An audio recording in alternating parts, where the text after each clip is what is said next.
खुलुमबाय स्टुडियोआव दं आं भाग्यश्री बसुमतारी। बे दिनै सोनाब सालबारि गामियाव आगु बैसागु लांदां बैसागु फालिनाय जादों आरो बे फालिनायावनो आंखौ हरखाबै आलासि महरै हांख्रायनाय जादोंमोन। दा हांख्रायनाय बायदि दिनै जिखुनु नुजाफैबाय आरो बे सोनाब सालबारि गामिनि जेनाखि लांदां बैसागु फालिनाय हाबाफारि बे हाबाफारियाव आंबो लोगोसे बाहागो लाबाय। बेवहाय बे गामिनि रायजो राजाफोर दंजोबो, आइ आफा बिब' बिनानाव बयबो दंजोबो आरो बेबायदि फोरबोआ सुबुं माहारिया जोबागौमानि बे जालांबाय थागोन। गोदो बे फोरबोखौ जोंनि आबै आबौ आजौमोननिफ्रायनो फालिबोबाय थानाय आरो बेखौ जों फालिलांबाय थागोन आरो बेबायदि फालिनायनि गेजेरजों आब्रुथि गोनां जेनाखि हाबाफारि बे हाबाफारिनि गेजेरजों जोंनि बर' हारिया जे आब्रुथि लानानै मोजाङै मोजां बैसागुखौ फालिलांनो हायो बे जिनिसखौ फोरमायदों आरो जेरावबो फालिनांगौ। जोंनि बयबो रायजो राजाफ्रा बैसागुखौ मोजाङै मोजां फालिलांनांगौ आरो बे बैसागु फालिनायनि गेजेरजोंनो जोंनि रायजो राजा बा आबादारिफ्रा गोदान बोसोराव गोदान मिजिं लानानै गोबां हाबाफारि लालांनो हायो बा दिनै बिथांमोननिफ्राय मोनथिनो मोनदों बिथांमोनहाबो गोदान बोसोराव गोदान मिजिं लानानै आवगायथिं मोजाङै मोजां थांगोन होननानै बिथांमोननिफ्राय जों मिथिनो मोनबाय आरो बेयो जोबोद मोजां आरो बेबायदि हाबाफारिखौ लानानै थांखि लानानै दावखोबाय थानाया सुबुं माहारिनि थाखाय जोबोद गोनां। बैसागुआ जिथु बर'नि मोनसे हारिनिनो फोरबो, नाथायबा बर' हारिनि गेजेराव थानाय खायसे धोरोमनि सुबुंफोरखौ बैसागु फालिनायखौ नुनो मोना सम सम। बेथ' नंगौ। बर' हारि होनोब्ला बर' हारिनि गेजेराव गोबां धोरोमारि दङ। माखासे धोरोमारिनि गेजेरजों बेबायदि फोरबोखौ लासै लासै फालियैखौ जों नुबोनो मोनदों। हयथ' आं बेखौ बुंनो थाङा मानो फालिया मानो फालिनाय जायाखै बेखौ आं बुंनो थाङा। हयथ' माखासे नियम खान्थि बा आब्रुथि बिथांमोननि धोरोमाव थानो हागौ जायफ्रा फालिया बेखौ आं जेबो बुंनो हाया। जायफ्रा फालियो बे उनथिंबो जाहाथे मोजाङै मोजां फालिलांबाय थायो बेखौसो आं खावलायो।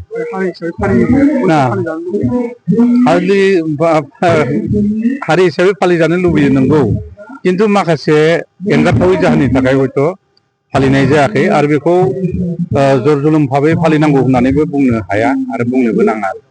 जायफ्रा फालिनो हायो बा फालिनो लुबैयो बिथांमोनहा फालिलांबानो हारिनि माबाया थांबाय थागोन आरो परम्पराया थांबाय थागोन। गतिके नारसिननांथारगौ होननाय जेबो बाथ्रा गैया। बेयाव गोबां माने खोथा थायो जाय खोथाफोरखौ जों फंसे फंनैजों बुंनानै फोजोबनो हाया। गिबि गिबियावनो आङो नोंथांमोननि निउस चेनेल नायगिरि बिथांमोनखौ आङो गोसो गोरबोनि आंनि गोसो गोरबोनि बावनाय खुलुमनाय सिबिनाय जासिबाय। दा जोंनिया नंगौ फालिबोबाय थादोंमोनब्लाबो जों इसेबां रंगिना संगिना खालामाखैमोन। नै थांनाय बोसोरनिफ्राय जोङो खालामदों आरो नैबे देग्लाय बोसोराव जोंहा खोब खाफाल गोनां, जोंहा आलासि हिसाबै जोंहा मानगोनां जोंनिनो समस्तिनि एमएलए निर्मल कुमार ब्रह्म सारखौ जोङो आलासि हिसाबै मोननो हादों।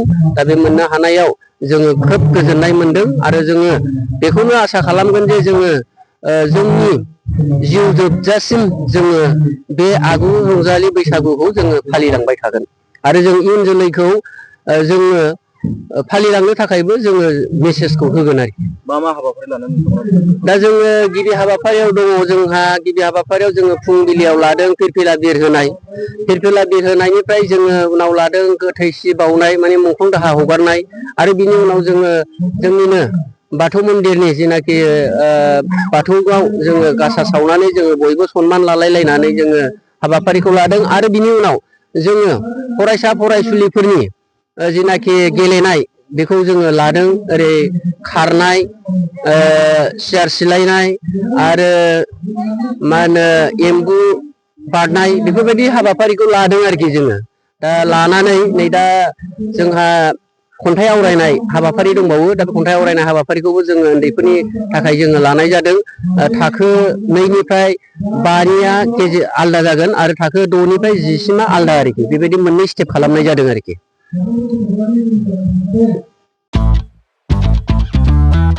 मोनसे गोजोनथाव खौरां क'क्राझार सहरनि जेडि रडजों नांजाबनाय सुदेमपुरि गांजेमा बाजाराव थानाय आइ आफा मेड लाइफ बिएम हस्पिटालाव बेराम सोखानो हानायनि गोबां खाबुफोर दं। जेरै नोंथाङा आइ आफा मेड लाइफ बिएम हस्पिटालाव गासै समावनो इमारजेन्सि डक्टर्सफोरखौ एभेलेबल मोननो हागोन।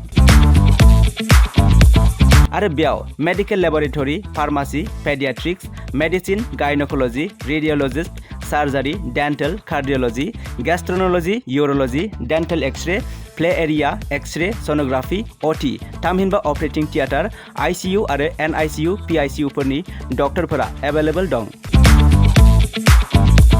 लोगोसे normal delivery, C sections, gall bladder stone, kidney stone, appendix आरो हार्नियाफोर बेराम जानायफोरखौ अपारेसन खालामनायनिबो सुबिदा दं। आइ आफा मेड लाइफ बिएम हस्पिटालाव सप्ताफ्रोमबो फार्मासिजों लोगोसे लेबरेटरि आरो सप्ताफ्रोमबो इमारजेन्सि सार्भिसजों लोगोसे 24 घन्टा जेब्लायबो खुलायै थागोन आरो बेयाव लांलाय लाबोलाय खालामनो थाखाय एम्बुलेन्सनि सार्भिसबो थागोन। बेनिखायनो ओनसोलनि सुबुंफोरा बेराम आजारफोरजों भुगिनानै दंब्ला क'क्राझार सहरनि आइ आफा मेड लाइफ बिएम